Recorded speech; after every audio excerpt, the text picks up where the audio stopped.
veio sobre mim a mão do Senhor, e me fez sair no Espírito do Senhor, e me pôs no meio de um vale que estava cheio de ossos. Ele me fez passar em volta deles, e eis que eram muito numerosos sobre a face do vale, e eis que estavam sequíssimos. E me disse, filho do homem, porventura viverão esses ossos? E eu disse, Senhor, tu sabes. Então me disse, profetiza sobre esses ossos, e diz-lhes, ossos secos, ouvi a palavra do Senhor. Assim diz o Senhor Deus a estes ossos, eis que farei entrar em vós espírito e vivereis. Então profetizei como se me deu ordem, e houve um ruído enquanto eu profetizava. E olhei, e eis que vieram nervos sobre eles, e cresceu a carne, e estendeu-se a pele sobre eles por cima, mas não havia neles espírito. E ele me disse, profetiza ao espírito, profetiza ao filho do homem, e diz ao espírito, assim diz o Senhor Deus, vem com 4 ventos, ó espírito, e assopra sobre esses mortos, para que vivam. E profetizei como ele me deu ordem. Então o espírito entrou neles, e viveram, e se puseram de pé um grande exército em extremo. Então me disse, filho do homem, esses ossos são toda a casa de Israel. Eis que dizem, os nossos ossos se secaram, e pereceu a esperança. Nós mesmos estamos cortados. Portanto profetize e dize-lhes, assim diz o Senhor Deus, eis que eu abrirei os vossos sepulcros, e vos farei subir das vossas sepulturas, ó povo meu, e vos trarei a terra de Israel. E sabereis que eu sou o Senhor, quando eu abrir os vossos sepulcros, e vos fizer subir das vossas sepulturas, ó povo meu. E porém em vós meu espírito vivereis, e vos porei na vossa terra, e sabereis que eu, o Senhor, disse isso, e o fiz, diz o Senhor. Ezequiel capítulo 37 é um trecho que traz esperança aos cativos. Na época em que foi escrito o livro de Ezequiel, o povo de Israel estava cativo na Babilônia. Daí então foi dado a Ezequiel a visão do vale de ossos secos. Esse aqui é um trecho que pode ser aplicado às nossas vidas espirituais. O Deus que faz os ossos secos virar vida. O Deus que traz o espírito e vida ao vale de ossos secos. Muitas vezes nós nos afastamos dos rios do Senhor, e as distrações com as coisas desse mundo tiram nossos olhos do alvo que é Cristo e nos levam de volta para o raso. Quando nos distanciamos do Senhor no dia a dia e deixamos esfriar nossa relação com Ele, aos poucos as distrações do mundo vão nos deixando anestesiados e insensíveis ao que é espiritual, e somos puxados para o raso pelas distrações e desejos carnais. Se não tomarmos cuidado, nós nos afastamos das águas do secreto e secamos a ponto de nos tornarmos como um vale de ossos secos. E Cristo tem chamado sua noiva de volta para águas profundas. Muitas vezes nós nos encontramos dessa forma, mornos, anestesiados com a correria, mas Cristo tem um chamado de volta para águas profundas.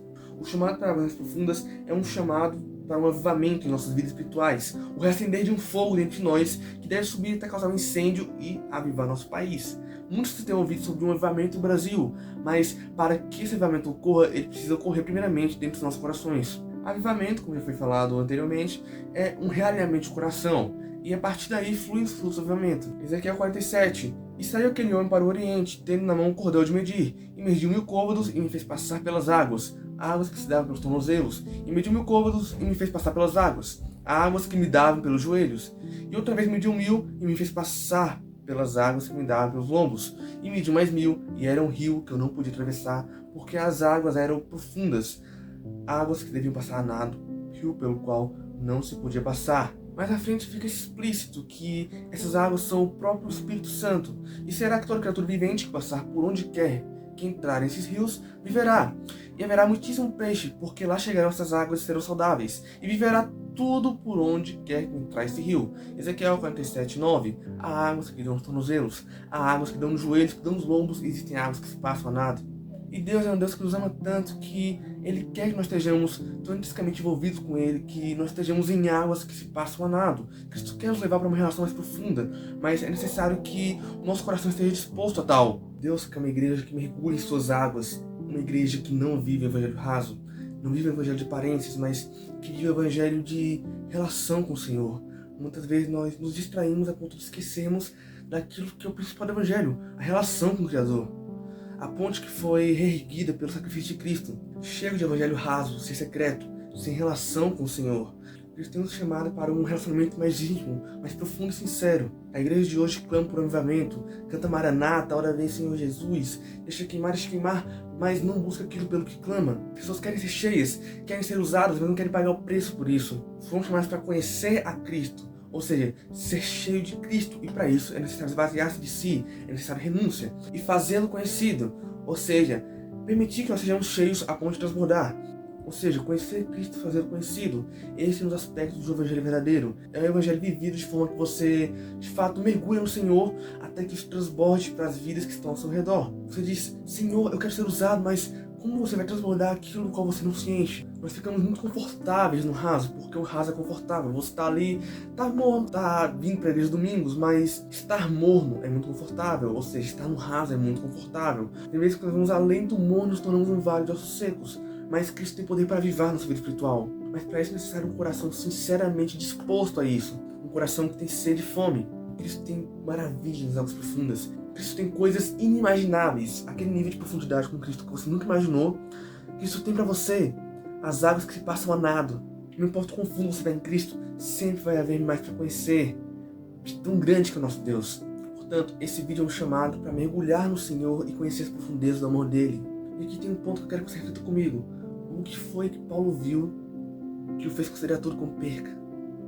O que foi que os dois apóstolos viram? O quão fundo eles foram em Cristo? O quanto de Cristo eles conheceram para que eles sofressem, fossem açoitados por Cristo e considerassem isso um prazer, um ganho?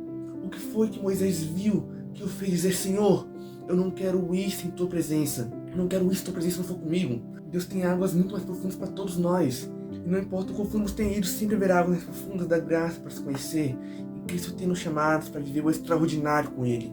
Mas para nós podermos viver o extraordinário, é necessário renúncia. É necessário abrir mão de muitas coisas que nós queremos. Cristo nos chama para sair do leite e receber alimento sólido. Hebreus capítulo 5, versículo 12 a 14. Porque devendo já ser mestres pelo tempo, ainda necessitais de que se vos torne a ensinar quais sejam os primeiros rudimentos das palavras de Deus. E vos haveis feito tais que necessitais de leite, não de sólido mantimento. Porque qualquer que ainda se alimenta de leite não está experimentado na palavra da justiça, porque é menino.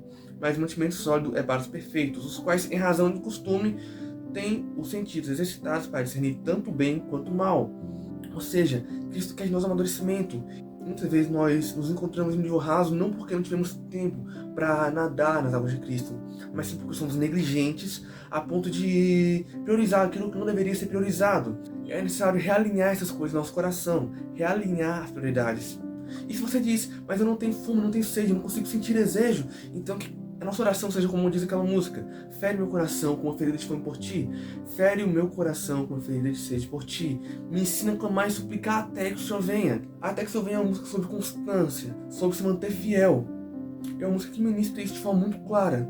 Se você não tem sede, se você não tem fome, então faça oração. Deus, fere meu coração com ferida de fome e sede por ti, para que eu te busque. Já é hora de sair do raso, hora de sair da zona de conforto. Não vos moldeis a esse mundo, mas transformai-vos pela renovação de vossa mente. E antes de você vai dizer, não vos conformeis com esse mundo. E justamente esse aqui é o ponto, não vos conformeis. Deus quer filhos inconformados, inconformados com a hipocrisia, inconformados com o raso, inconformados com a mornidão, filhos que queiram crescer espiritualmente. Deus te chama de fato conhecer Cristo e fazê-lo conhecido.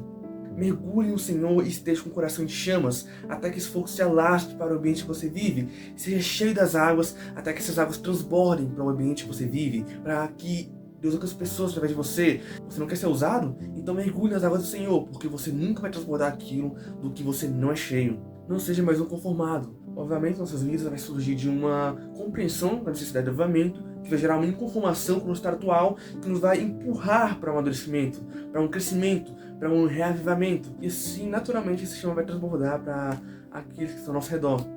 Não seja mais um conformado, mas pelo contrário, seja conformado a ponto de ser transformado pela renovação da nossa mente. O avivamento desse país virá da nossa geração, mas antes disso, ele deve acontecer primeiro em nós, no nosso coração. Você assistiu até aqui, então obrigado por ter assistido até aqui. Deixa o like, se inscreve, eu também estou no Instagram, inclusive estou mais ativo por lá, tá na descrição do vídeo. Já se inscreve, ativa o sininho para poder ficar de olho nas notificações de vídeo novo. E é isso, Deus abençoe, obrigado mais uma vez.